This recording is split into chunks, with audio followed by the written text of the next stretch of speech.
Selamat datang Bapak.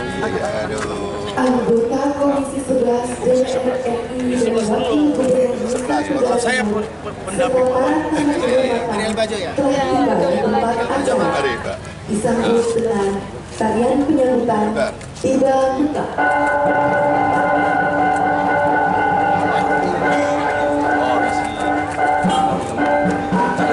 Ada satu lagi nggak ini?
Om Swastiastu, Namo Buddhaya, Salve, salam kebajikan, Shalom, salam sejahtera bagi kita semua yang hadir pada pagi hari ini. Yang terhormat, anggota Komisi 11 DPR RI, Bapak Ahmad Yofan, MSI, yang kami hormati, Wakil Gubernur Nusa Tenggara Timur, Bapak Dr. Randus Yosef Naesoi MM, Bupati Manggarai Barat, Bapak Edi Stasius ND SE, Kepala Perwakilan Bank Indonesia Provinsi NTT, Bapak S. Doni H. Heatubun, Kepala Tim Sekretariat Sekber Pariwisata, Bapak Komas Harifah selaku Asisten Deputi Pengembangan Pariwisata Berkelanjutan, Kemenko Marves RI, rombongan rapat Sekber Pariwisata, Asisten Deputi SDM Pariwisata dan Ekonomi Kreatif, Kemenko Marves yang dalam hal ini diwakili oleh Ibu Agnes Wirdayanti, Deputi Direktur Departemen Pengembangan UMKM dan Perlindungan Konsumen Bank Indonesia, Ibu Lisa Kulaso, Direktur Utama Bank NTT yang dalam hal ini diwakili oleh Bapak Yohanes Tadu, Kepala Divisi Mikro Kecil dan Konsumen, Direktur Perumda Bidadari Bapak Sutanto Weri, Pimpinan Perbankan di wilayah Labuan Bajo, Forkopimda Manggarai Barat, Ketua Dekranasda Manggarai Barat, Ketua Dekranasda Provinsi NTT, para pimpinan OPD Manggarai Barat, Direktur Utama Bank NTT, para pimpinan perbankan di Manggarai Barat, dan pimpinan Asosiasi Para Pelaku Usaha dan UMKM di Manggarai Barat, hadirin yang kami muliakan, singkatnya kita semua yang hadir dalam ruangan ini, selamat datang dan selamat bergabung di acara Sinergi untuk Pariwisata Bangkit. Dari tempat wisata Gua Batu Cermin, izinkan saya Suci Maria memandu acara hari ini yang berlangsung hingga sore hari nanti dengan rangkaian acara Kick Off Bank Indonesia Young Entrepreneur School BIS, Inspiration Talk, Business Matching, penyerahan kredit merdeka, penanaman anakan bambu, pelatihan kepada UMKM, serta talk show success story atau kisah sukses pengembangan UMKM di NTT dari para narasumber yang luar biasa tentunya.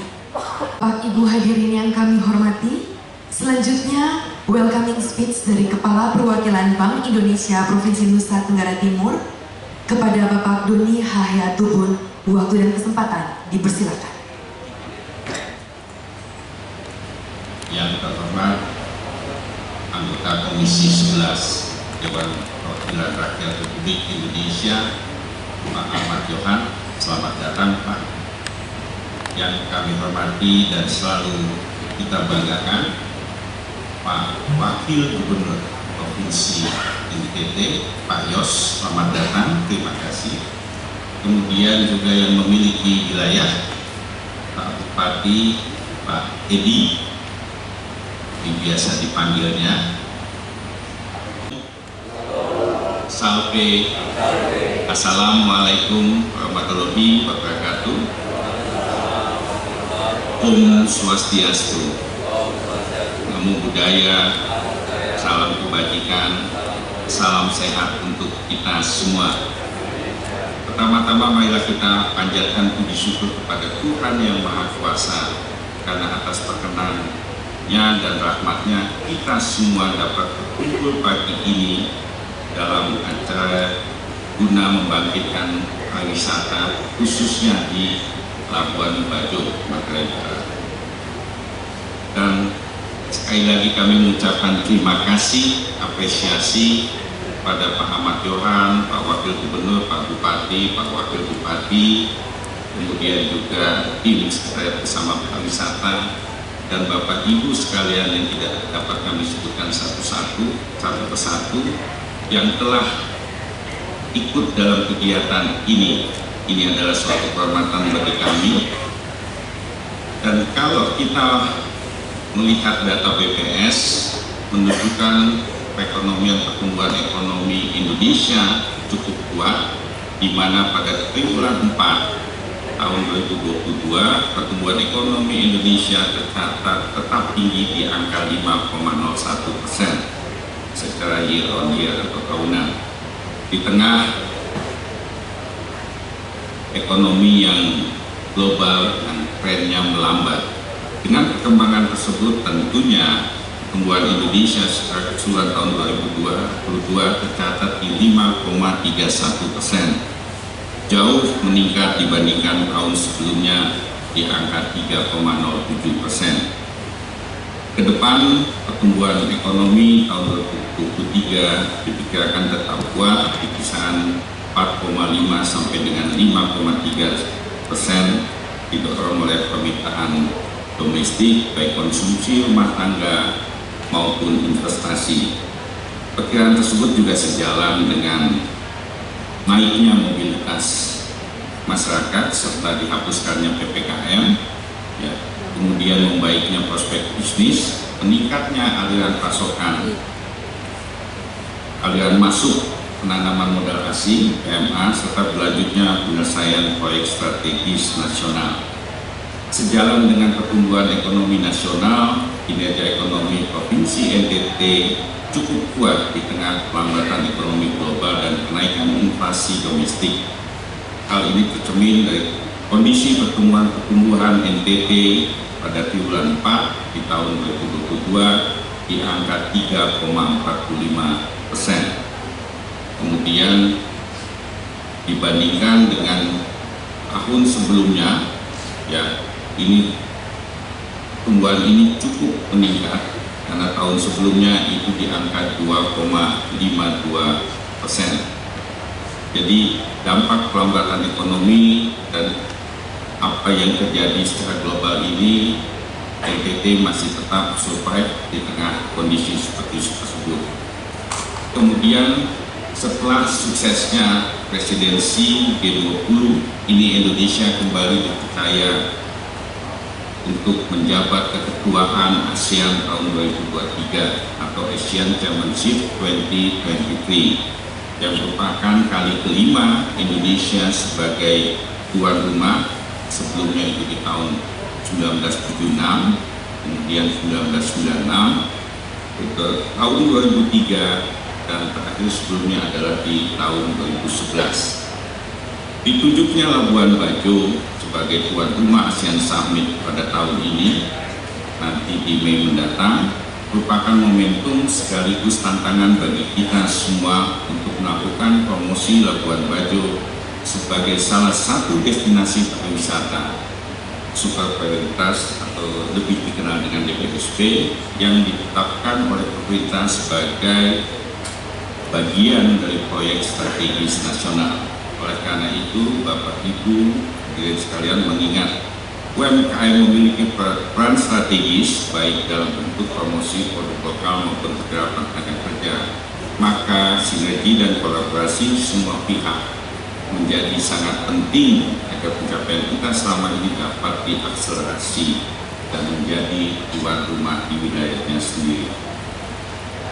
Wujud dukungan Bank Indonesia pada GBBI, Gerakan Nasional Bangga Buatan Indonesia, dan GBWI, Gerakan Bangga Wisata Indonesia, berfokus pada pencapaian di 3 outcome. Yang pertama, jumlah UMKM onboarding sebanyak 30 juta UMKM di tahun 2024 dengan transaksi 50 miliar di masing-masing daerah. Kemudian juga peningkatan belanja dalam negeri, 95% belanja pemerintah untuk produk dalam negeri atau senilai di angka 1.002 triliun. Kemudian Bangga Berwisata Indonesia di angka 1,2 sampai dengan 1,4 miliar perjalanan. Kemudian program pengembangan GBBI atau GBWI di tahun 2023 memiliki 4 kegiatan utama. Yang pertama pendataan, kemudian pendampingan, pelatihan dan pemodalan, kemudian akses pasar, dan puncak kampanye atau harvesting. Oleh karena itu, Bapak Ibu tamu undangan yang berbahagia, kegiatan pelatihan UMKM pendukung pariwisata ini memiliki beberapa outcome. Yang pertama adalah bentuk sinergi dan kolaborasi antara instansi, lembaga, komunitas, dan pelaku usaha IKT, khususnya di Labuan Bajo, untuk mengakselerasi kebangkitan UMKM. Kemudian bagian dari frontloading persiapan UMKM dalam berpartisipasi pada ASEAN Summit di bulan Mei mendatang. Akselerasi pembentukan halal value chain dan local value chain melalui sertifikasi business matching, melalui akses pembiayaan maupun perluasan pasar. Sinergi kurikulum pengembangan SDM pendukung wisata untuk DPSP dan program onboarding pengembangan UMKM.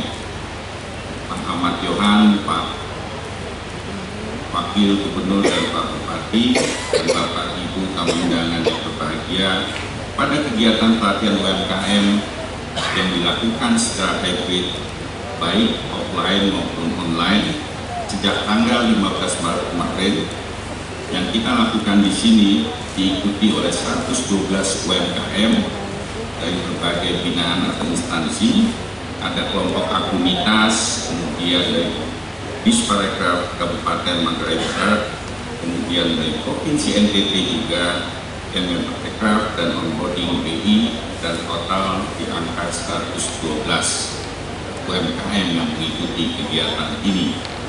Jika dilihat dari subsektornya, maka peserta berasal dari makanan atau kuliner sebanyak 54, kemudian di sektor wisata ada 18, dari sektor pria ada 14, swasta 13, dan ketahanan pangan ada 1 kelompok.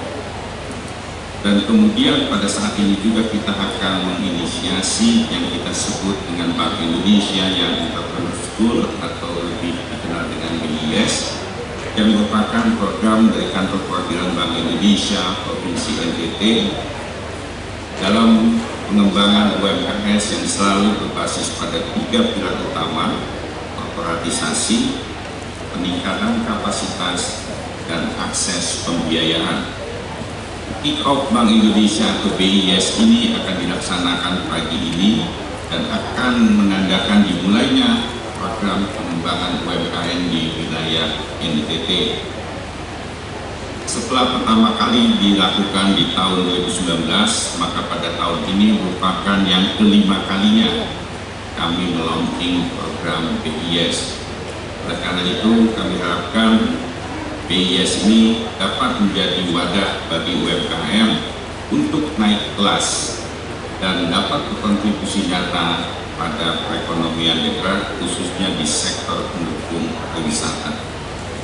Bapak Ibu yang berbahagia, dapat kami laporkan juga secara paralel dalam upaya meningkatkan literasi masyarakat akan uang rupiah dan persiapan produktivitas SDM yang optimal dalam menghadapi ASEAN Summit di bulan Mei mendatang. Maka kami juga bekerja sama dengan pemerintah daerah provinsi, pemerintah daerah kabupaten, Polda NTT, Bank NTT berupa pemberian 1.000 dosis vaksin untuk booster kedua, dan juga sosialisasi cinta bangga paham rupiah, kemudian juga Code Indonesia Standard User Experience untuk meningkatkan akseptasi risk sebagai kanal pembayaran yang meningkatkan, yang dengan tagline-nya itu cemumuah, cepat, mudah, handal, cepat, mudah, murah, aman, dan handal. Pada pelaksanaan vaksin booster yang kita lakukan sejak kemarin sudah tersalurkan sebanyak 490 vaksin di hari pertama, karena hari ini masih berlanjut. Kita harapkan bahwa 1.000 dosis vaksin yang kita bawa dapat betul-betul terserap pada masyarakat di Labuan Bajo. Demikian bisa kami sampaikan. Sekali lagi kami mengucapkan terima kasih dan apresiasi setinggi-tingginya kepada semua pihak yang telah saling bahu-membahu untuk terlaksananya pada kegiatan pagi ini. Semoga acara berjalan dengan lancar dan baik, dan selalu Tuhan memberikan kekuatan, kemudahan, dan kesehatan dalam menjalankan tugas kita ke depan.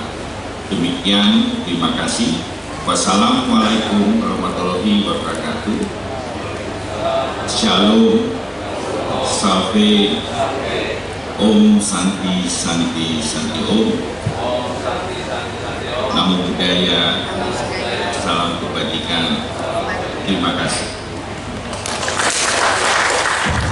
Sebelum kita lanjut ke acara yang selanjutnya, saya mohon maaf karena tadi belum sempat menyebutkan yang terhormat. Selamat datang Bapak Dr. Yulianus Weng MKes dan Bapak Martin Mitar, Ketua DPRD Manggarai Barat. Selamat datang. Ya, baik, kita akan lanjut. Berikutnya kita akan bersama-sama mendengarkan sambutan dari Bupati Manggarai Barat kepada Bapak Edi Stasius MD, SE. Waktu dan kesempatan kami persilakan. Puji dan syukur kita haturkan kepada Tuhan Yang Maha Kuasa. Sungguh luar biasa kasih-Nya, di mana di pagi hari ini Tuhan izinkan kita untuk berkumpul dan bertemu di tempat ini. Kami sungguh merasakan rahmat yang luar biasa.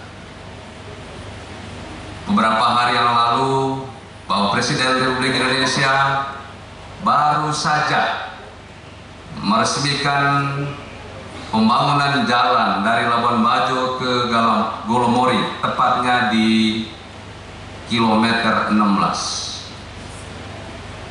Pesannya satu, Labuan Bajo sangat siap untuk penyelenggaraan KTT ASEAN yang ke-42.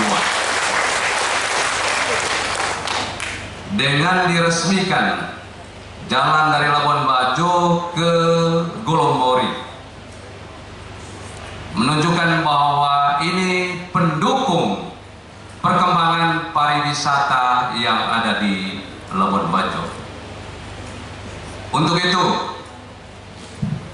sejalan dengan tema kita hari ini, sinergi untuk pariwisata yang bangkit, sungguh disadari bahwa para pelaku UMKM merupakan salah satu pilar utama bagaimana perkembangan dan penataan ekonomi itu menjadi survive. Dan data menunjukkan di tengah porak-poranda perekonomian sebagai dampak dari COVID, justru yang bertahan atau yang survive adalah para pelaku UMKM.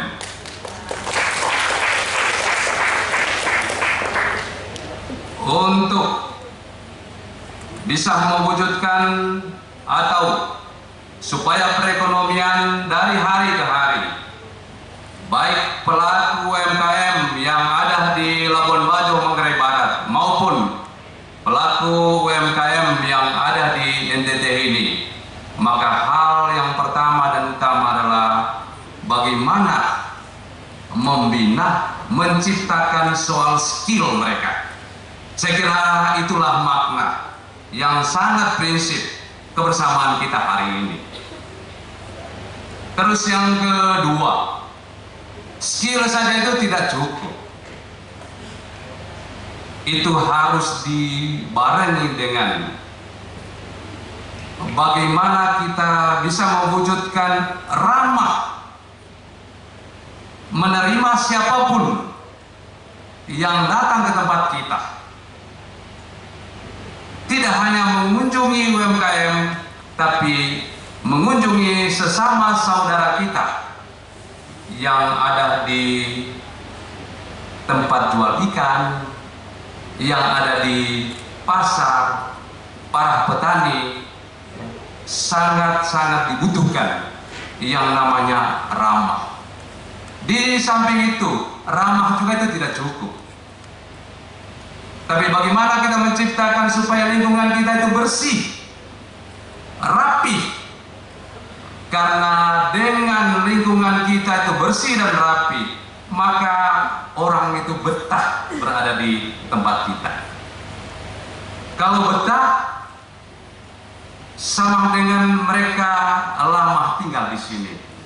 Kalau lama tinggal di sini berarti banyak uang yang mereka keluarkan di tempat ini.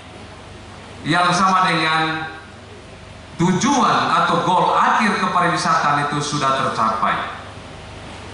Karena goal dari semua aktivitas kepariwisataan itu hanya dua. Yang pertama, lama orang tinggal, terus yang kedua, uangnya semua terbelanja di tempat ini. Baik Bapak Ibu yang saya kasihi, kegiatan kita hari ini sungguh bermartabat. Untuk itu, dengan segala kerendahan hati, kami minta kepada para narasumber, mari kita keluarkan seluruh ide yang paling baik untuk bisa ditularkan kepada peserta yang hari ini berkesempatan untuk mengikuti acara kita. Terus yang kedua, kepada para peserta atau pelaku UMKM, goal dari kegiatan hari ini tidak hanya kita mengejar yang namanya output, tapi kita mengejar yang namanya outcome, benefit, dan impact. Kalau ini bisa diwujudkan, kami punya keyakinan tidak sampai lebih dari 5 jari ini, maka era kebangkitan ekonomi yang dipelopori oleh para pelaku UMKM ini menjadi luar biasa, menjadi hebat, sehingga dari Labuan Bajo untuk NTT, dari Labuan Bajo untuk Indonesia.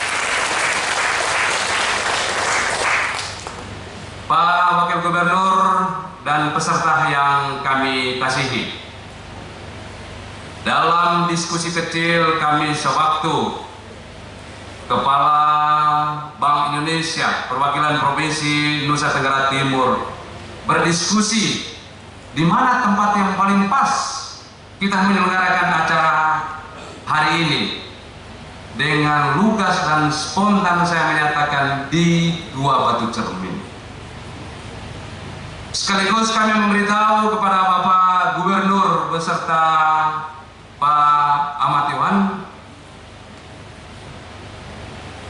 tempat ini kita mewujudkan arboretumnya NTT. Ada 29 jenis bambu yang kita akan tanam di kompleks Gua Batu Cermin. Di tempat ini kita juga akan jadikan labirin terbesar yang ada di NTT. Sekilas kalau kita membaca berita, labirin terbesar itu ada di Italia, tepatnya di kota Parma. Luasnya hanya 7 hektar.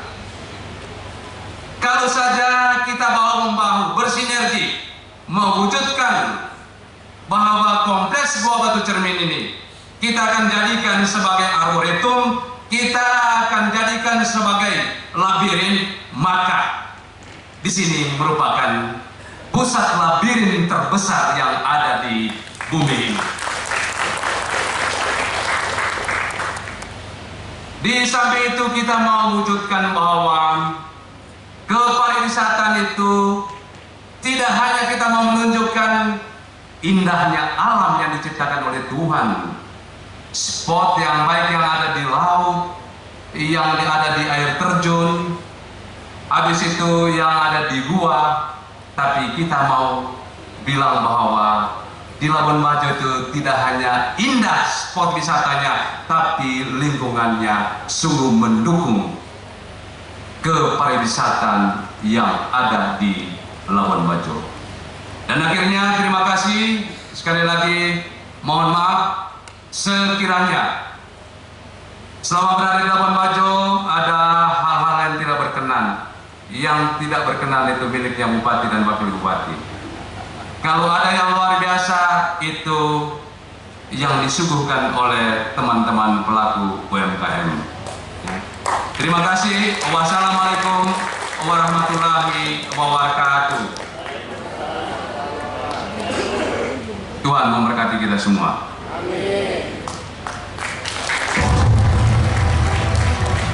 Baik, terima kasih kepada Bapak Bupati Manggarai Barat yang sudah memberikan sambutannya dengan sangat semangat. Terima kasih Bapak.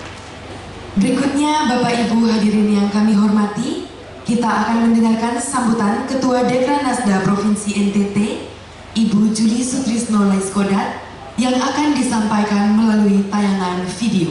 Bersama kita saksikan. Budaya, salam kebajikan. Yang terhormat Saudara Ahmad Yohan, anggota Komisi 11 DPR RI. Yang saya hormati Kemenko Marves selaku Ketua Rombongan Sekber Pariwisata. Bapak Yosef Naisoi, Wakil Gubernur Provinsi Nusa Tenggara Timur. Bapak Edi Stasius Eni, Bupati Manggarai Barat. Bapak Trisno Nugroho, Kepala Perwakilan Bank Indonesia Provinsi Bali. Bapak Doni Heatubun, Kepala Perwakilan Bank Indonesia Provinsi Nusa Tenggara Timur. Bapak Kosmas Halefa, Asisten Deputi Pengembangan Pariwisata Berkelanjutan. Pertama-tama, marilah kita panjatkan puji syukur kehadirat Tuhan Yang Maha Kuasa atas rahmat dan ridhonya. Kita dapat bersinergi dalam acara kegiatan, pelatihan, dan edukasi UMKM. Cinta, bangga, paham rupiah, KRIS, User Experiences, dan vaksin booster di Labuan Bajo pada saat yang bersamaan dengan rapat koordinasi Sekber Pariwisata dan Strategic Foresight menghadapi Asian Summit 2023. Kebaikan dan sinergitas kita semua melalui kegiatan ini adalah bentuk kontribusi nyata dari kita untuk pertumbuhan ekonomi Nusa Tenggara Timur bangkit menuju sejahtera.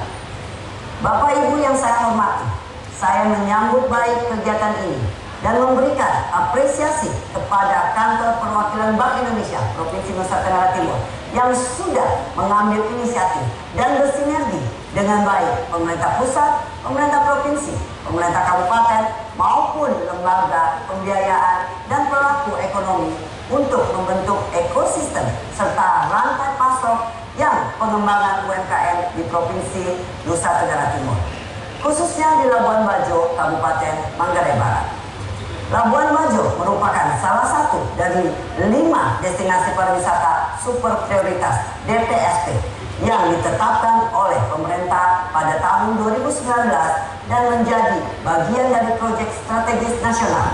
Terkait hal tersebut, Presiden Joko Widodo telah memberikan arahan terkait UMKM, antara lain penataan pedagang subsistence, pengembangan kualitas sumber daya manusia, dan pemasaran produk lokal, dan juga promosi besar-besaran dan terintegrasi. Bentuk komitmen pemerintah dan pengembangan DPSP khususnya Labuan Bajo untuk melakukan promosi besar-besaran adalah momentum ditunjukkan Indonesia sebagai Chairmanship Asian 2023. Presiden Republik Indonesia telah memutuskan bahwa Labuan Bajo ditunjuk sebagai tuan rumah KTT Asian Summit yang akan digelar pada bulan Mei 2023 sebagai bagian dari upaya memulihkan industri pariwisata di Indonesia Timur. Bapak Ibu yang saya hormati, arahan Presiden tersebut sejalan dengan program Bapak Gubernur Nusa Tenggara Timur, yaitu NTT Bangkit Menuju Sejahtera, serta tujuan program pengembangan UMKM Kantor Perwakilan Bank Indonesia Provinsi Nusa Tenggara Timur, yaitu kualitas program pengembangan di daerah UMKM mendukung sektor pariwisata yang naik level. Alasan yang mendasarinya adalah usaha mikro kecil dan menengah UMKM memiliki peranan penting dalam perekonomian Indonesia, terutama untuk mengakselerasi pemulihan ekonomi nasional (PEN) dan pemulihan ekonomi masyarakat (PEN).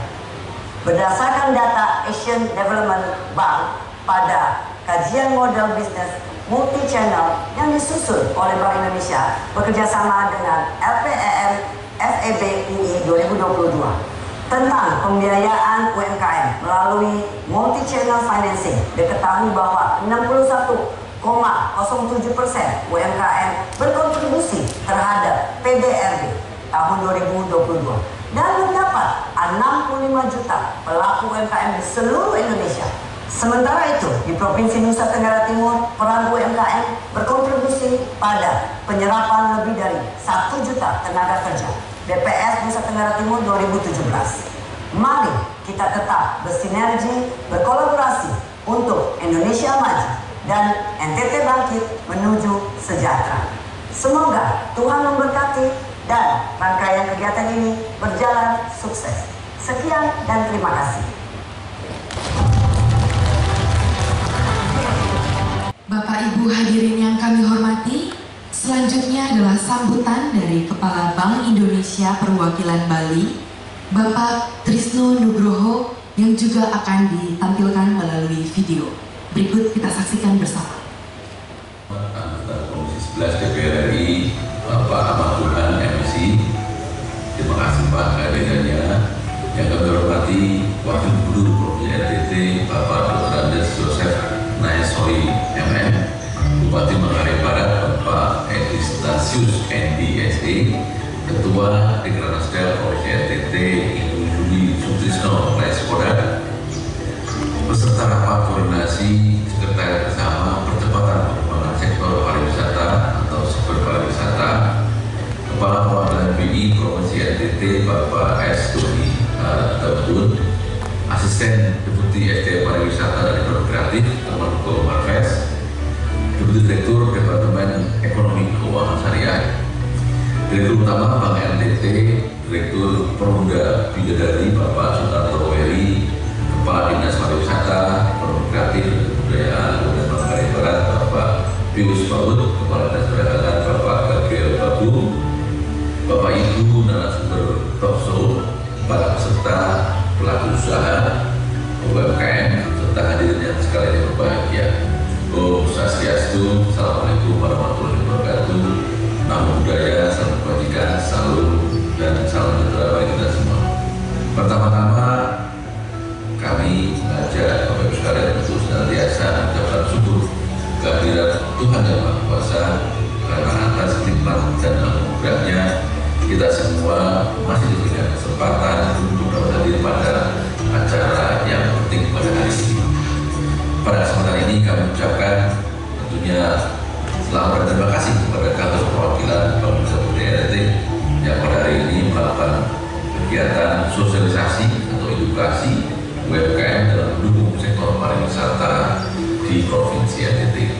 Hadirin berbahagia, sektor pariwisata merupakan salah satu sektor yang penting dalam ekonomi Indonesia. Pada tahun 2019, sektor pariwisata menyumbang sekitar 5,5% terhadap produk domestik bruto Indonesia dan menyerap sekitar 4,4 juta tenaga kerja.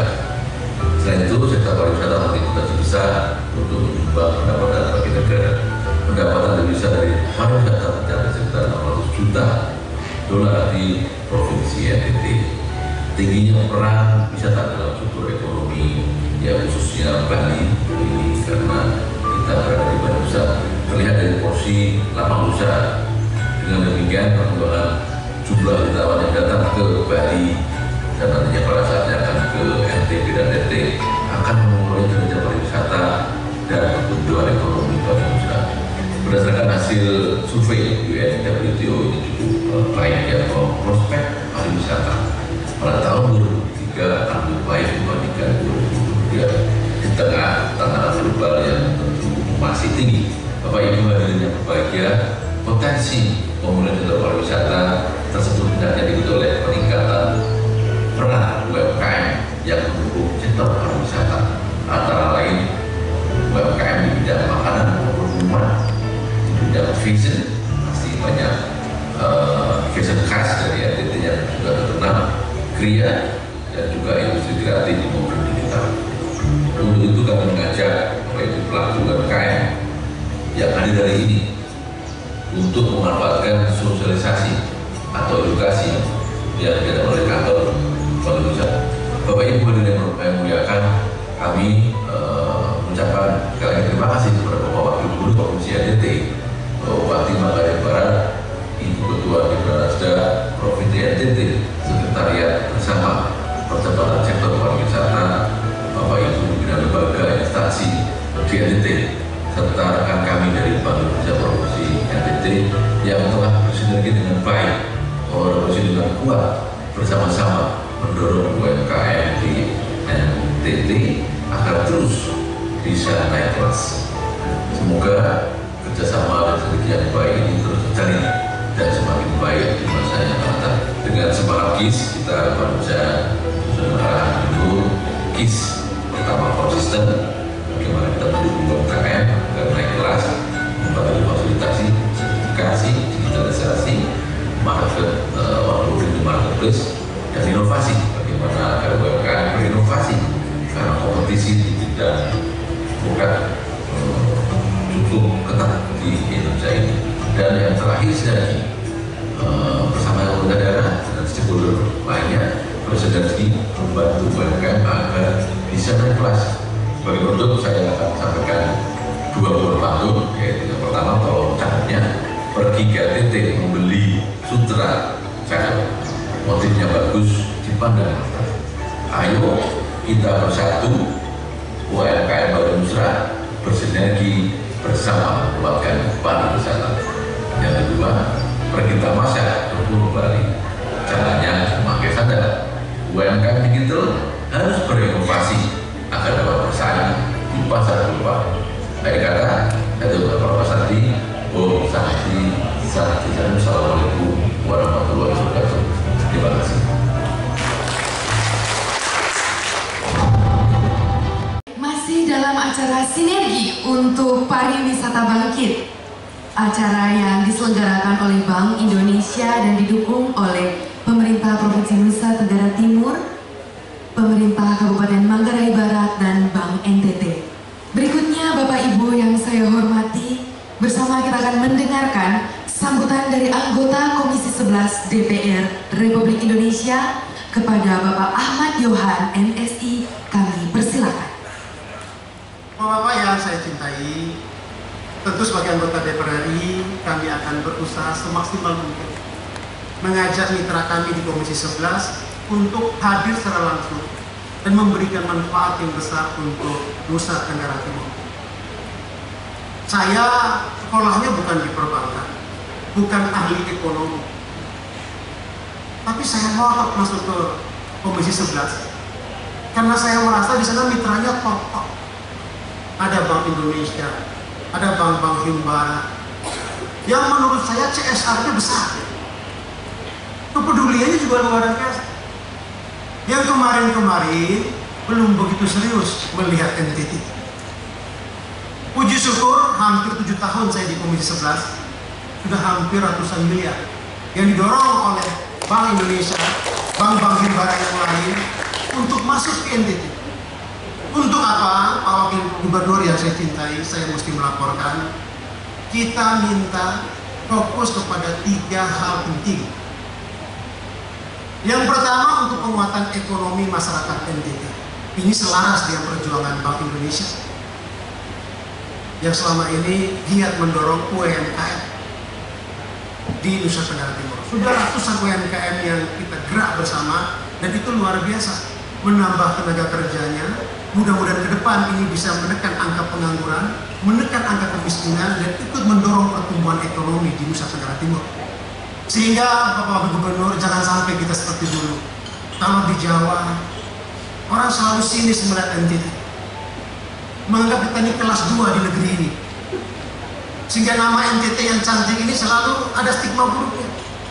Dari mana NTT? Oh, nasi tidak tentu. Oh, nasi tahu tempe nanti Tuhan kau. Kenapa? Karena memang faktanya kita masih masuk kategori daerah yang miskin. Saya tidak percaya kalau kita ini miskin. Karena Tuhan menganugerahkan NTT begitu luar biasa. Potensi pariwisata kita saya kira tidak kalah dengan provinsi-provinsi yang lain. Bahkan mungkin kita lebih hebat. Kita punya komodo yang nggak ada di tempat lain. Kita punya Kelimutu nggak ada di tempat yang lain. Kita punya pariwisata religi namanya Semana Santa di Flores Timur. Cuma ada 2 di dunia. Satu di Portugal, satu di Larantuka. Cuma di Portugal ini setiap tahun ratusan ribu datang menghadiri Semana Santa di Portugal. Tapi di Larantuka Bapak Gubernur makin lama makin sepi. Kenapa? Hotelnya belum banyak, transportasinya belum memadai. Dan tentu kami sangat bahagia sekali karena kemarin Bapak Uskup Flores Timur kembali membuka perayaan Semana Santa setelah 2 tahun ini kita istirahat karena Corona. Mudah-mudahan nanti kita minta kepada Bank Indonesia ikut mendorong, karena ini juga mendorong pariwisata kita di bagian timur di Flores Timur. Jadi kita punya pariwisata, alam, religi, dan lain sebagainya. Kita juga kaya karena di NTT ini subur sekali. Kita punya kopi, kita punya cengkeh, kita punya vanili, kita punya kelapa, kita punya ubi, semua kita punya. Tapi kenapa kita masih belum maju? Oleh karena itu hari ini bersama Bank Indonesia kita terus melakukan pelatihan, terus melakukan pembinaan. Saya sudah 3 hari di sini Bapak Wakil Gubernur bersama Bank Indonesia mengumpulkan anak-anak muda, mendorong agar ikut mengembangkan UMKM kita. Dulu pernah saya hadir ke sini waktu acara dengan Pak Bupati juga, waktu ada Pak Menko, Pak Luhut, Pak Gubernur, ada Pak Gubernur Bank Indonesia. Saya bisikin Pak, Labuan Bajo ini kami bahagia karena hari ini Pak Presiden berkali-kali berkunjung ke Labuan Bajo, berkunjung ke NTT. Begitu banyak dorongan-dorongan pemerintah pusat sehingga Labuan Bajo ini semakin pesat. Begitu banyak investor datang menanamkan sesuatu di Labuan Bajo. Hotel bintang 5 di mana-mana, hotel-hotel kuliner di mana-mana. Tapi kita sedih Pak, itu semuanya punya orang Jakarta. Sehingga wisatawan masuk ke sini, bayar di sini, tapi sebagian besar kembali ke Jakarta. Yang lebih menyedihkan lagi, sebagian besar pasokan untuk makanan di hotel-hotel itu, bahan baku makan Pak, sayur, daging, telur, itu dibawa dari Bali, dibawa dari Surabaya, dibawa dari Sulawesi. Kenapa tidak pernah kita berusaha? Semuanya kita bangun di sini. Agar kemajuan Labuan Bajo itu juga berdampak pada kesejahteraan masyarakat di Nusa Tenggara Timur. Alasan tiap hotel bahwa mohon maaf Pak, hotel bintang 5 tidak makan daun singkong, tidak makan labu Jepang yang tua, tidak makan sawi. Terus makan apa? Kita makan sayur hidroponik. Kalau begitu kita bikin hidroponik di sini. Puji syukur Pak Wakil Gubernur, kita sudah bikin hidroponik di sini bersama Bank Indonesia dan luar biasa majunya. Sudah dikunjungi juga oleh Pak Menteri Sandiaga Uno ke sana dan itu sudah bisa melayani kapal-kapal pesiar yang ada di Labuan Bajo. Artinya anak muda juga bisa bekerja, mengembangkan apa yang kita punya. Mudah-mudahan ini juga tumbuh banyak di banyak sektor sehingga memajukan daerah yang kita cintai. Begitu juga bersama Bank Indonesia. Kita melihat bahwa NTT ini tidak akan bisa maju, tidak akan bisa berubah kecuali anak-anak putra-putri NTT sendiri yang punya kesadaran untuk membangunnya. Sehingga SDM ini perlu kita majukan. Sehingga luar biasa Bank Indonesia tahun ini akan mendorong beasiswa 200 orang untuk putra-putri NTT kuliah agar ke depan mereka jadi orang hebat, pulang ke kampung halamannya, bangun halamannya sendiri. Kemudian di bidang kesehatan, ya kita angka stuntingnya tinggi. Kemudian bersama Bank Indonesia kita dorong program-program untuk mengentas stunting. Sudah puluhan ambulans juga yang dibantu oleh Bank Indonesia di wilayah Dapil, Flores, Lembata, dan Alor ini. Begitu juga saya terima kasih kepada Bank Rakyat Indonesia, BNI, Bank Mandiri yang juga memiliki program-program yang luar biasa bersama kami untuk kita sebar di Nusa Tenggara Timur ini. Akhirnya Bapak Ibu yang saya cintai, ada pantun yang mengatakan ikan cepat, ikan bagus. Lebih cepat, lebih bagus. Biar bersama-sama kita dengarkan arahan Wakil Gubernur Nusa Tenggara Timur. Akhirnya bila itu wal hidayah. Wassalamualaikum warahmatullahi wabarakatuh. Salam, salve, om, santi, santi om. Nama budaya, salam kebajikan, selamat siang, salam sehat untuk kita semuanya.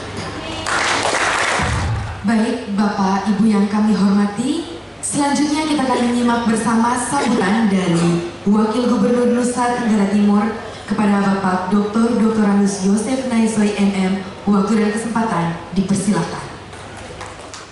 Sebelum saya memberikan sambutan khusus bagi teman-teman saya yang dari Bali, NTB, dan dari Jakarta. NTT tadi adik saya Ahmad Yohan sudah mengatakan dulu istilah NTT itu sangat negatif, tapi sekarang sudah berbeda. Beda yang pertama adalah NTT ini sudah dijuluki sebagai Nusa terindah toleransinya. Ini paling penting.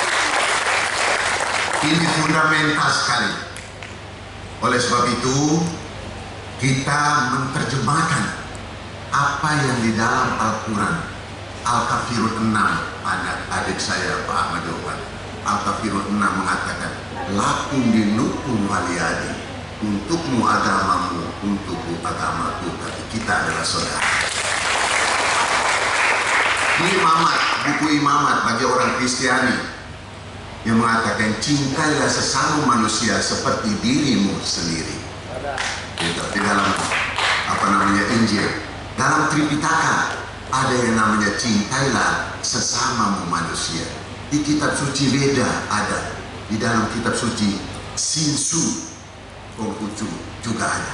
Oleh sebab itu Bapak Ibu, karena ini Nusa terindah toleransinya, terimalah salam dari Labuan Bajo untuk Nusantara. Karena tidak bisa, kita harus menggemakan ini ke seluruh penjuru, karena memang Indonesia ini lagi ada sedikit goyang-goyang sedikit mengenai ideologi kita. Oleh sebab itu kita dari NTT harus menggemakan ini ke seluruh penjuru tanah air. Terimalah salam kebinekaan. Assalamualaikum warahmatullahi wabarakatuh. Belum kuat Bapak Ibu, belum kuat, karena memang agak capek. Persatuan dan kesatuan nenek moyang kita dulu itu bersatu itu dengan darah. Oleh sebab itu kalau kita hanya ucap aja semangat. Assalamualaikum warahmatullahi wabarakatuh. Salam, salve, Om Swastiastu, Namo Buddhaya, salam kebajikan. Mungkin teman-teman baru dengar satu istilah yang cukup asing di telinga, salve. Salve itu dalam bahasa Latin namanya salam. Bahasa Ibraninya salom, sejahtera. Berarti salom, salve, salom. Itu dikaitkan. Jadi karena kita 6 agama, maka ada salom dan ada salve. Yang saya hormati adik saya, anggota DPR RI, Komisi 11. Ini luar biasa. Tadi waktu saya kunjungi ke kampungnya, masih kuliah, jadi saya baru merasa bahwa saya memang sudah tua. Tapi kalau uji naik sepeda dari saya punya adik Ahmad Yohan, saya lebih kuat. Yang saya hormati, adik saya juga, Bupati Kepala Daerah Manggarai Barat. Ini adik saya ini kadang-kadang kita bertengkar, tetapi setelah itu timbul idenya cemerlang. Orang selalu mengatakan civis pacem para bellum. Kalau mau berbuat sesuatu, siaplah untuk mengadu argumentasi. Dan beliau saya senang. Pak Wakil Bupati, ini apa namanya? Kita baru bicara mengenai harmoni. Di Labuan Bajo sudah ada harmoni. Seorangnya politikus, seorangnya dokter. Jadi dokter ini biasanya bedah masalahnya, baru kemudian diambil keputusan oleh bupatinya. Luar biasa. Tepuk tangan dulu untuk yang saya hormati, Pak Doni, ya, mudah-mudahan jadi gubernur benar dari Bank Indonesia NTT, dan kemudian adik saya Kosma Harera Yahoo sudah datang di NTT. Karena biasa kalau orang Nias itu dipanggil dengan Yahoo. Di Batak itu ada yang Horas, Majua-Jua, dan Yahoo. Kalau yang Nias, Yahoo. Asisten Deputi SDM dan Pariwisata dan Ekonomi Kreatif, Ibu Agnes. Ya, Ibu Agnes. Ini mestinya dulu di depan tadi, Bu, tapi nggak apa-apa, Bu. Orang yang di belakang itu akan dikedepankan dan orang yang di depan akan dibelakangkan. Direktur Kajian Strategi Kementerian Parekraf, Ibu Agustini Rahayu. Ketua DPRD Manggarai Barat beserta anggota yang lain. Dan Bapak Ibu saya tidak bisa sebut satu persatu karena nanti terlalu lama juga disebut satu persatu.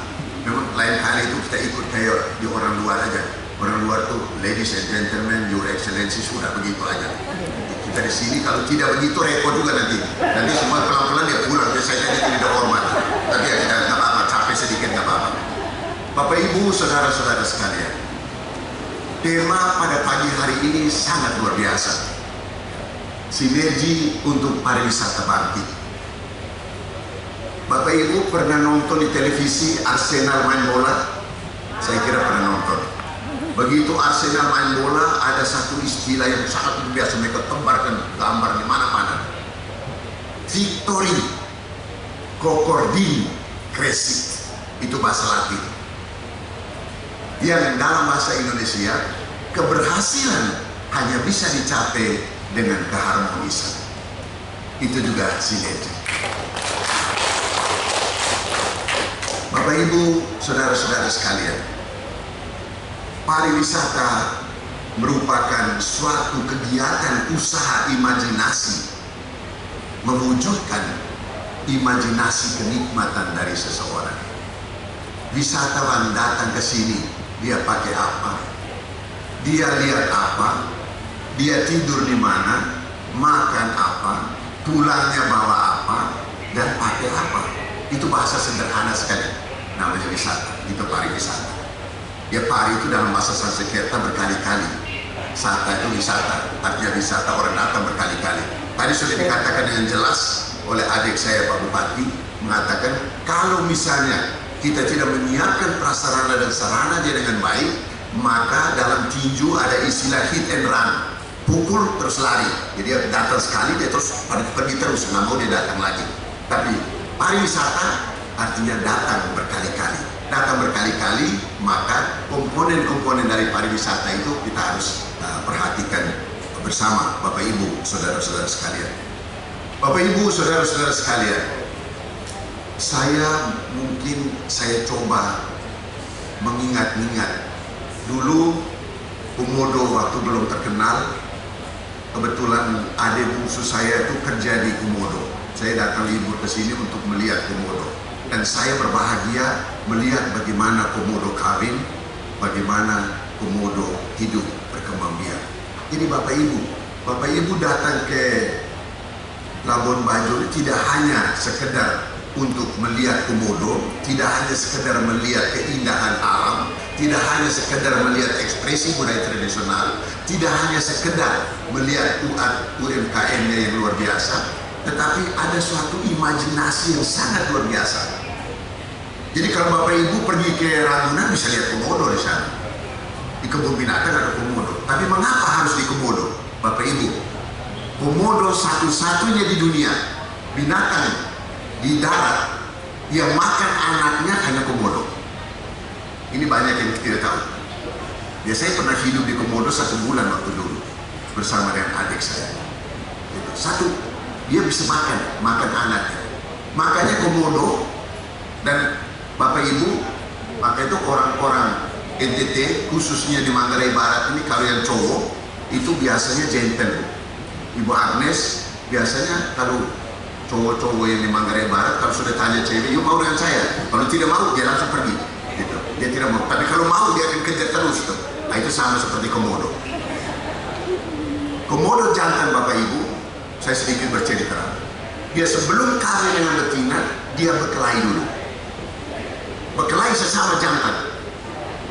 Begitu kalah, yang kalah itu dia akan pergi. Datang lagi satu, berkelahi lagi, kalah dia akan pergi. Yang betinanya tunggu di sana. Kemudian berkelahi lagi, datang untuk merebut itu yang betinanya. Ini benar. Saya akan lihat video begitu saya jelaskan di outline, mereka mengatakan, wow, amazing. Gitu. Betul. Jadi bukan hanya komodo aja, tapi habitat dari komodo itu harus kita tahu. Kemudian Bapak Ibu, begitu dia sudah menang, tidak ada lagi yang jantan ini datang ke betina untuk kawin. Tetapi betina tidak serta-merta jantan itu langsung kawin, tidak. Yang betina memberikan say-nya, mengeluarkan lidahnya. Ya, kalau dia mengeluarkan lidahnya, baru yang jantan itu datang untuk kawin. Sepanjang betina tidak mengeluarkan lidahnya, dia tidak akan datang untuk kawin. Itu hebatnya tuh, jantan komodo itu. Sama dengan pemuda-pemuda dari Labuan Bajo gitu. Ya. Begitu habis kawin Bapak Ibu, mau tahu? Komodo itu telurnya tidak kurang dari 15 butir, tidak lebih dari 30 butir. Saya taruhan saya. Tidak lebih, tidak kurang dari 15 butir. Tidak lebih dari 30 butir. Dia gali yang betina. Itu hebatnya perempuan-perempuan NTT itu. Yang jantannya hanya kawin habis terus lari. Gitu. Tapi yang betina ini dia gali lubang. Lubangnya itu dalamnya 20 cm, lebarnya 20 cm. Itu ukuran. Itu luar biasa. Saya boleh taruhan. Gitu. 20 cm. Begitu habis kubur, dia tutup. Habis tutup, yang betina gali lubangnya 5 meter dari sini. 1, 2, 3, 4, 5 lubang. Hanya 5 lubang. Tidak lebih, tidak kurang. Untuk apa? Untuk mengelabui komodo-komodo lain jangan makan telur anaknya. Kemudian Bapak Ibu, begitu komodo lain datang gali yang ibunya jebak tadi, tidak ada, dia pergi. Ada anaknya bertelur di situ. Begitu menetas, luar biasa komodo. Begitu menetas, dia utus satu orang untuk lihat ke atas. Begitu lihat tidak ada komodo yang lain, maka rame-rame mereka buka itu lubangnya, naik ke pohon. Makanya Bapak Ibu, dulu gubernur saya harus mahal ini komodo ini. Bukan lihat komodonya, tapi lihat prosesnya itu. Bapak Ibu pernah ke Sun City di Afrika Selatan? Hanya kita lihat aja harimau mengejar kijang itu 1 hari tidak dapat itu. Begitu kita bilang kemana? Dia bilang you unlucky, you tidak beruntung hari ini, dia tidak keluar. Itu kita bayar $700. Pergi ke Yunani hanya 1 tiang aja tuh. Masuk pakai sendal bayar $25. Sampai ke tengah bayar $25. Sampai di tengah katanya itu Dewa Matahari. Dewa Matahari benar atau tidak tahu. Tapi hanya satu tiang aja. Kita harus bayar $100 lagi. Itu hanya satu tempat. Dulu NTT mengatakan, saya mohon maaf kepada teman-teman yang di pariwisata dan kehutanan, bukan maksudnya supaya harganya tinggi, tetapi supaya konservasinya itu, pohon-pohonnya itu harus ada. Ini teman-teman dari pemerintah pusat, karena habitat komodo itu tanpa pohon pasti dia mati. 50 tahun ke depan, kalau tidak ada pohon untuk anak-anaknya melindungi dirinya, dia tinggal di pohon 1 tahun 3 bulan. Itu saya berani taruhan, dari Ibu Sana juga saya berani taruhan, itu benarnya. Gitu. 1 tahun 3 bulan dia di pohon. Begitu dia sudah agak kuat, baru dia turun, dengan komodo yang lain. Ini latar belakangnya. Maksudnya supaya komodo ini jangan sampai, itu sudah diselidiki oleh IPB, Gajah Mada, UI, malah orang dari luar datang melakukan penelitian di sini. Hasilnya adalah kalau seandainya ini tidak konservasi, maka komodo 100 tahun ke depan dia tidak ada komodo lagi, tidak ada buaya komodo, dia akan mati. Karena yang betinanya sudah tidak ada. Sekarang ini 10 berbanding 1, yang lakinya itu 10, yang jantannya 10, betinanya 1. Beda dengan manusia di Indonesia ini perempuannya lebih banyak daripada laki, gitu. Tapi kalau komodo terbalik. Bapak Ibu saudara-saudara sekalian, saya memberikan gambaran itu supaya bahwa mengapa Presiden itu sangat concern dengan Labuan Bajo dan sekitarnya. Bukan hanya Labuan Bajo, tapi Labuan Bajo dan sekitarnya. Sekitarnya itu adalah NTT. Bapak Ibu, benar, komodo ini tidak ada di dunia lain. Di akhirat juga tidak ada. Bapak Ibu boleh cana, nenek moyang waktu mimpi, tanya, di akhirat ada komodo nggak? Tidak ada, pasti tidak ada. Danau Kelimutu tidak ada juga di Tiga Barna itu. Di akhirat juga tidak ada. Lebih hebat lagi Bapak Ibu di NTT, Bapak Ibu yang dari Jakarta, dari Bali, dari NTB. Di NTT ini ada gunung. Kalau di Amerika ada yang namanya Bluestone, di Eropa ada namanya Yellowstone, di NTT ada yang namanya Rainbow Stone, batu berwarna-warni. Pagi dia warnanya lain, siang warnanya lain, malam warnanya lain, mendung warnanya lain, hujan warnanya lain. Itu di Kelapa Maja, di Saburai Jua. Ini luar biasa. Jadi saya sangat setuju dengan adik saya Ahmad Yohan tadi. NTT ini tidak miskin. Yang miskin kita adalah aksesibilitas. Maka saya setuju adik saya masuk di Komisi 11 supaya aksesibilitas kita potong. Minta kepada teman-teman dari BI, mari datang ke sini, dari pariwisata, dari investasi, mari rame-rame kita datang ke Nusa Tenggara Timur. Karena Bapak Ibu, tanpa Nusa Tenggara Timur tidak ada Indonesia loh. Orang mengatakan Sabang sampai Merauke, Talaut sampai Rote. Rote itu di mana? Jadi NTT. Jadi kalau bilang tidak perhatikan NTT ya tidak usah ada Indonesia berarti. Gitu. Berarti memang harus ada NTT. Oleh sebab itu Bapak Ibu, saudara-saudara sekalian, saya tidak usah berpanjang kata, dan sebentar waktu kita diskusi boleh tanya panjang lebar. Nanti sebentar kita akan diskusi lebih panjang lagi. Sekian dan terima kasih. Wallahu muwaffiq ila aqwamit thoriq. Wassalamualaikum warahmatullahi wabarakatuh. Salam, salve, om santi santi santi, om namo buddhaya, salam kebajikan. Kalau adik saya Ahmad Yohan tadi dari Muhammadiyah, kalau saya adalah orang NU yang taruh di Kristen, maka saya bisa wallahu muwaffiq ila aqwamit thoriq. Sekian dan terima kasih. Saya juga mengundang Bapak Ahmad Yohan, anggota Komisi 11 DPR RI, Bapak Edi Stasius Endi, Bupati Manggarai Barat, Bapak Doni Diatubun, Kepala Bank Indonesia Perwakilan NTT, Bapak Martin Mitar, Ketua DPRD Kabupaten Manggarai Barat, Bapak Kosmas Harifah, Asisten Deputi Pengembangan Pariwisata Berkelanjutan Kemenko Marves, dan Bapak IGT Wirakusuma, Direktur Departemen Kebijakan Ekonomi dan Moneter Bank Indonesia. Kita akan melakukan sesi foto bersama.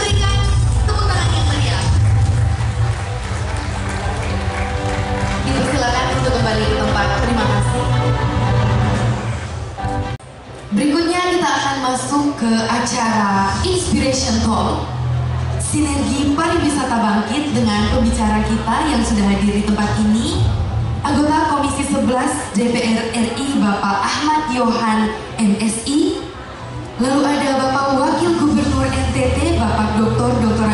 Yosef Nayasuri MM, Bapak Bupati Manggarai Barat Bapak Edi Stasius NDSE, yang juga akan dipandu oleh Kepala Perwakilan Bank Indonesia Provinsi NTT Bapak Doni Heatubun. Oleh karena itu kami dengan rendah hati mengundang Bapak pembicara dan moderator untuk bisa bergabung dan naik ke atas panggung, karena sebentar lagi kita akan memulai Inspiration Talk Sinergi Pariwisata Bangkit. Talk akan segera berlangsung kurang lebih selama 30 sampai 40 menit ke depan, dan untuk itu tanpa memperpanjang kata saya persilakan kepada Bapak Doni Heatubun untuk memandu Inspiration Talk. Sekali lagi kita berikan aplaus yang meriah. Dia saat ini mencoba di Sumba, dan ini merupakan satu kehormatan juga Bapak bagi kita di NTT bahwa begitu banyak organisasi yang cukup concern terhadap UMKM di Nusa Tenggara Timur. Nah, pagi ini melanjutkan acara opening ini, kalau boleh TV monitornya ada.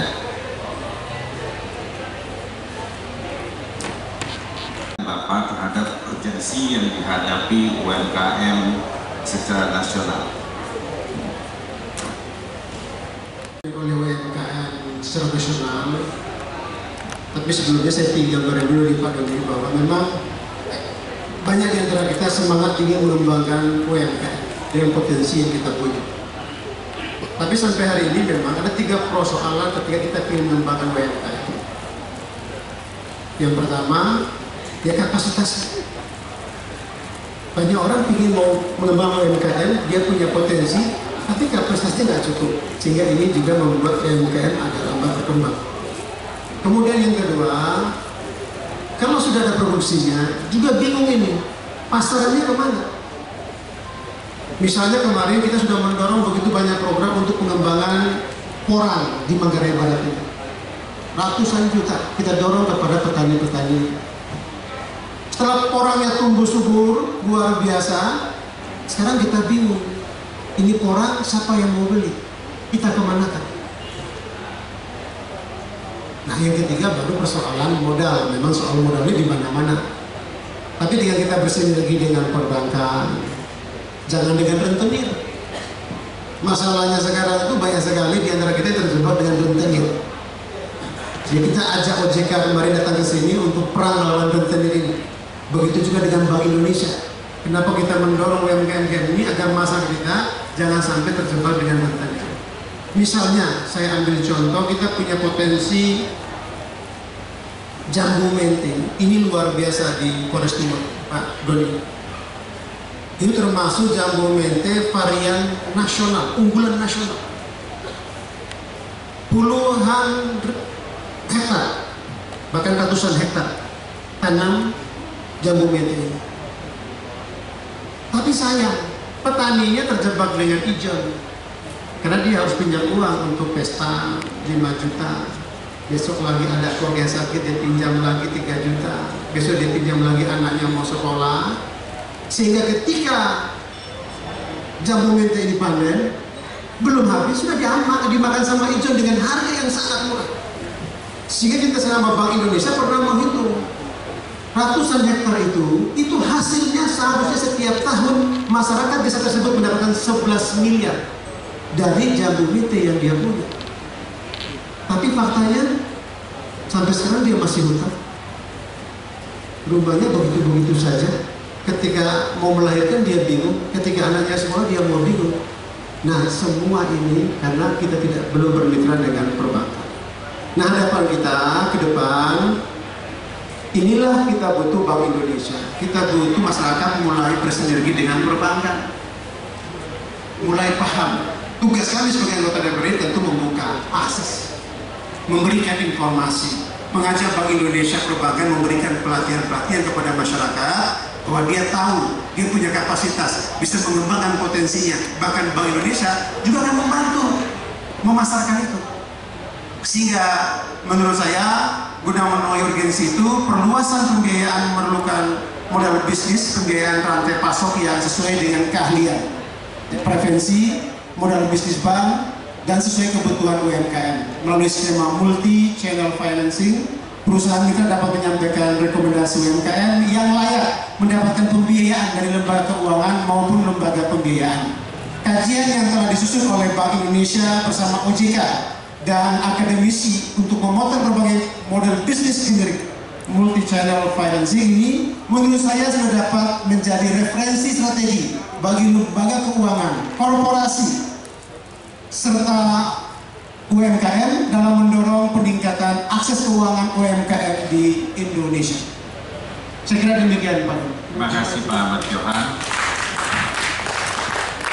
Nah, kemudian ke Pak Yos, ya, bisa dijelaskan dukungan dari pemerintah provinsi, khususnya dari aspek regulasi, kemudian apakah sudah juga dapat diidentifikasi apa yang menjadi masalah bagi UMKM di Provinsi NTT?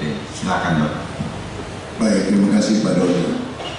Saya beruntung bahwa saya salah satu pimpinan Pansus Undang-Undang Nomor 20 Tahun 2008 mengenai UMKM.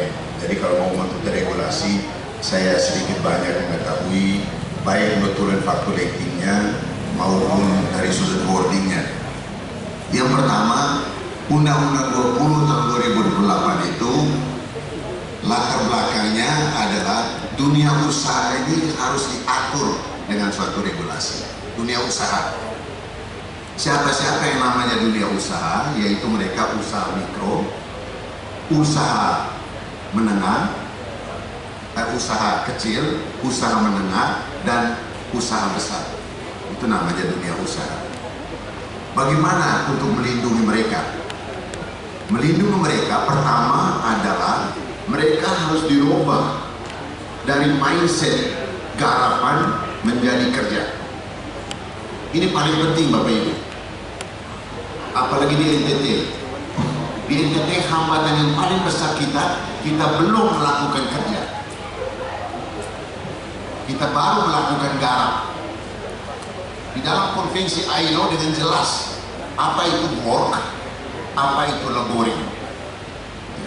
Kerja itu adalah usaha sadar yang dilakukan oleh manusia untuk menghasilkan barang dan jasa dia puas dan memuaskan sambil memelihara segi jasmani dan rohani. Itu namanya kerja atau work.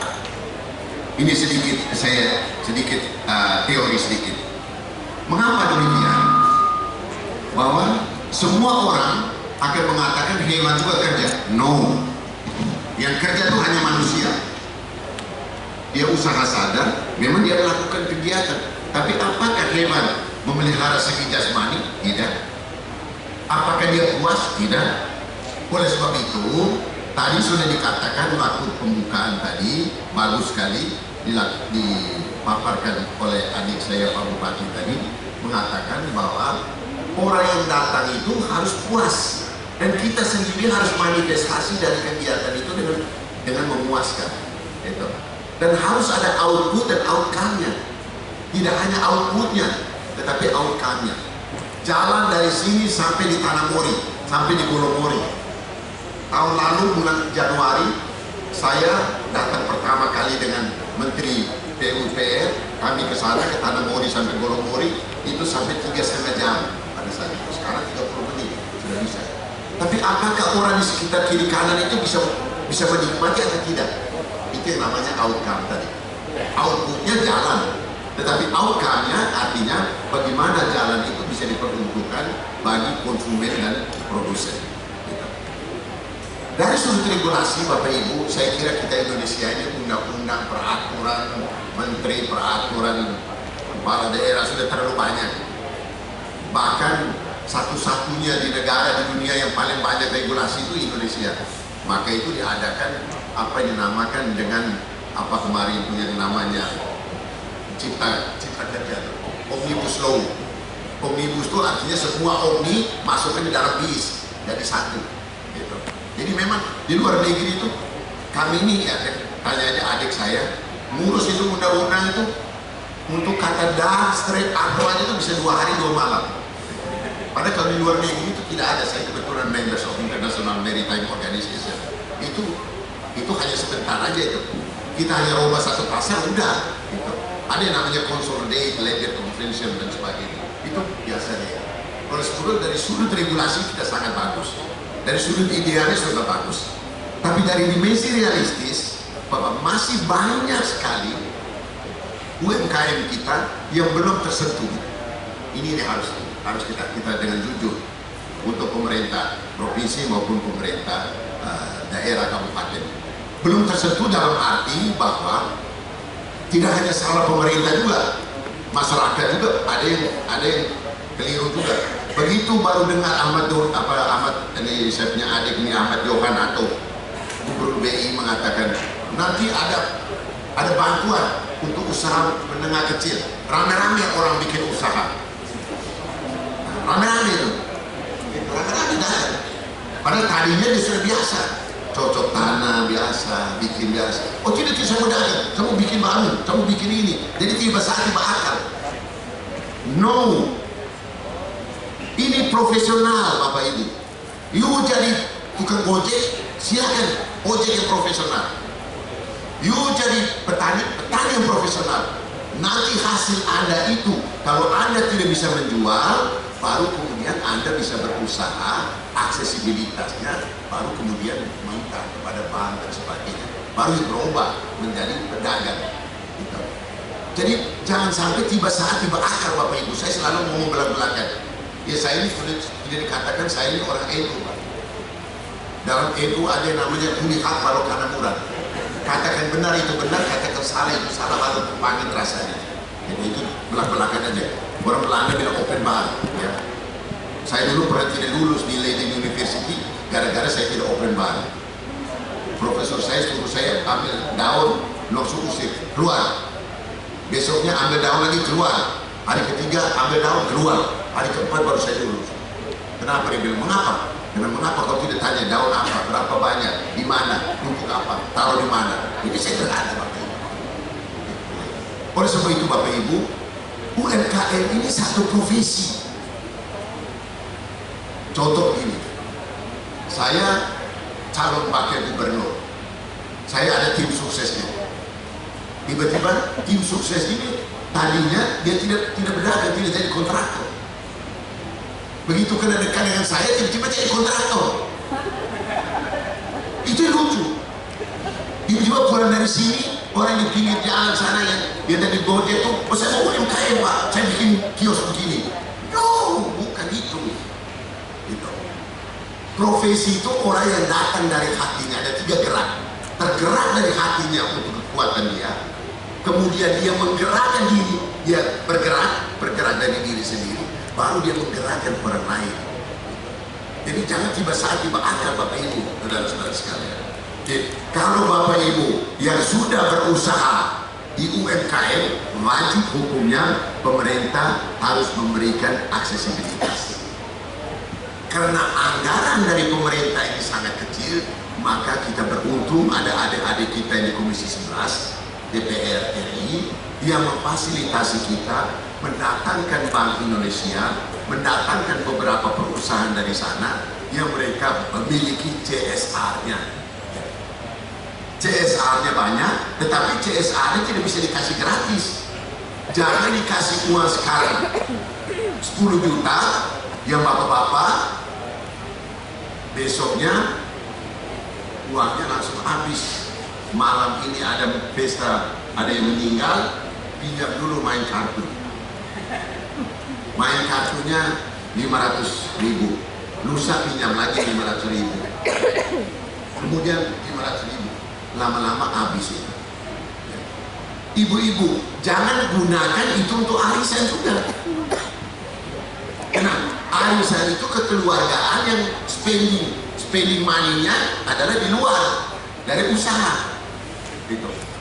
Oleh sebab itu Bapak Ibu, saya menghimbau kepada teman-teman UMKM, manfaatkan uang itu untuk harga pokok produksi. Dalam ilmu ekonomi itu ada harga pokok produksinya, direct labor-nya, factory overhead-nya, lahirlah hasil jual. Baru dari hasil jual itu dapat profit. Ada profit baru kita simpan sedikit demi sedikit untuk biaya yang namanya biaya anak sekolah macam-macam. Dan itu harus dibikin, pembukuannya itu harus bikin dulu. Memang agak sedikit berbeda dengan kebiasaan kita di NTT ini. Begitu baru dapat uang, tetangga sebelah, bro, kemarin kan lu dapat uang itu dari CSR, pinjam dulu bro. Kalau kita tidak kasih juga susah, bila kita beli, itu memang agak repot. Tetapi harus train, harus mengatakan, bro ini bukan uang saya, ini uang usaha. Jadi harus bisa beda. Saya harus dengan hormat. Mengapa teman-teman kita yang di salah satu suku di Indonesia atau keturunan di Indonesia mereka berhasil? Karena memang mereka hemat, rencananya bagus, kemudian harus bisa strength. Gitu. Oleh sebab itu, Bapak Ibu, kalau pertanyaan saya tadi, dukungan dari sudut regulasi dan dari Pemprov, yang pertama regulasi sudah ada. Yang kedua, kalau keuangan kita, apalagi ke depan ini Bapak Ibu, kami di pemerintah provinsi dan pemerintah daerah sudah tidak ada daun lagi. Daun sudah dipotong, hanya untuk gaji. Maka kami sebagai pemerintah harus bisa cari duit. Jadi ke depan nanti yang pemerintah, bupati, wakil bupati, gubernur, wakil gubernur harus menjadi entrepreneur. Entrepreneur artinya harus bisa cari uang sendiri untuk PAD-nya. Tidak lagi harap daun dari pusat. Yang dari pusat sekarang mulai tahun ini sudah dipotong habis.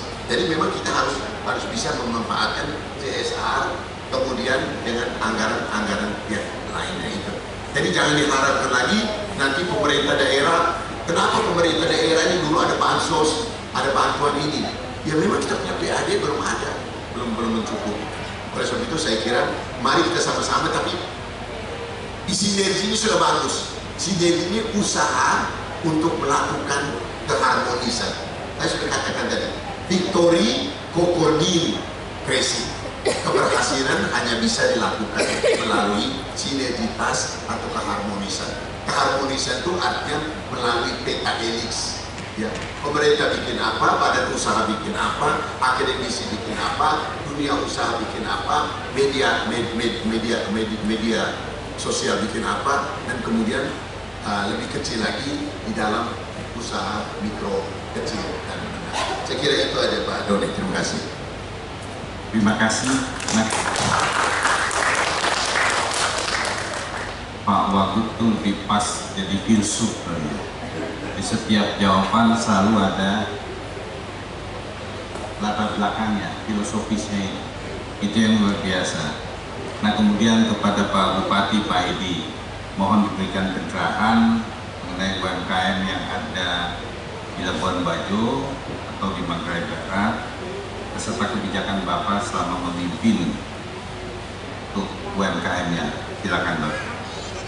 Baik, terima kasih para narasumber yang saya kasihi, peserta yang sungguh berbahagia.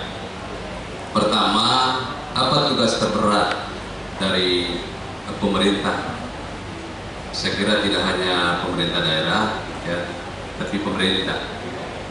Yang pertama itu bagaimana merubah yang namanya mindset. Dan merubah mindset ini bukanlah pekerjaan yang mudah. Ini butuh keterlibatan semua pihak, baik yang namanya pemerintah, para pelaku usaha, maupun itu rakyat sendiri. Terus yang kedua, semua kita sadari bahwa saat ini kita sudah berada dalam dunia digitalisasi yang disebut itu dengan 4.0 atau 4.0. Ini ada kaitan dengan soal merubah mindset. Apa obsesi kami di jangka pendek? Menjadi penonton, tapi bukan penonton yang kalah, tapi menjadi penonton, tapi penonton yang menang.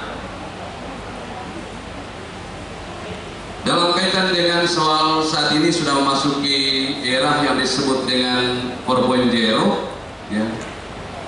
Bagaimana yang semula itu menjadi penonton, tapi menjadi pelaku? Apa yang dilakukan oleh pemerintah daerah? Yang pertama itu bagaimana mengembangkan yang namanya UMKM Go digitalisasi. Beberapa tahun yang lalu kami melakukan MOU dengan Kementerian Kominfo. Berapa targetnya? Targetnya itu ada 5.000 UMKM yang sudah paham dengan yang namanya digitalisasi. Yang sudah terwujud itu ada 1.000 UMKM. Kenapa tidak tercapai ini di angka 5.000? Saya kira ini momen yang sangat berahmat. Teman-teman para pelaku, bagaimana dia antara memanage usahanya dengan modal yang pas-pasan. Di satu sisi mereka harus beradaptasi dengan perkembangan. Sahabat saya Pak Ahmad Yohan, ya, mohon dibantu. Begitu juga teman-teman dari BI perbankan, ya.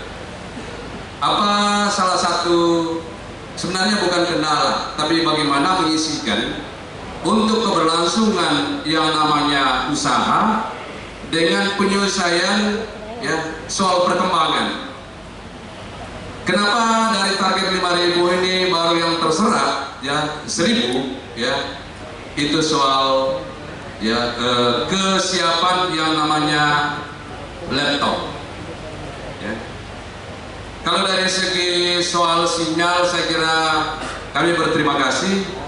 Labuan Bajo ini kategori daerah yang tidak susah dengan sinyal. Di tempat lain itu masih 3G, kita ada yang sudah 5 di beberapa spot, ya. Terus yang kedua, literasi digital. Setelah mereka, ya, sudah terbiasa dengan digital, maka kita mendorong mereka ini untuk literasi digital. Tapi untuk bisa mewujudkan, tadi saya kembali lagi ke laptop, ya, mohon dukungan atau partisipasi bagaimana bisa mewujudkan yang namanya literasi digital ini. Itu mengarah kemana? Itu terkait dengan soal, ya, pengelolaan keuangan para pelaku UMKM ini, ya. Dan tahun ini kita mengadakan lomba 10 UMKM terbaik pemerintah Kabupaten Manggarai Barat lewat APBD yang ada di Dinas Transmigrasi, Koperasi dan UMKM, ya, menyiapkan yang namanya aplikasi. Kenapa hanya memilih 10? Ya, bisa dijangkau. Kalau semua kita dorong, mustahillah semuanya itu sukses. Kita cukup membina yang namanya 10. Dari 10 ini dia tularkan ke teman-teman yang lain. Terus yang berikut itu melakukan yang namanya pendampingan teknis, ya.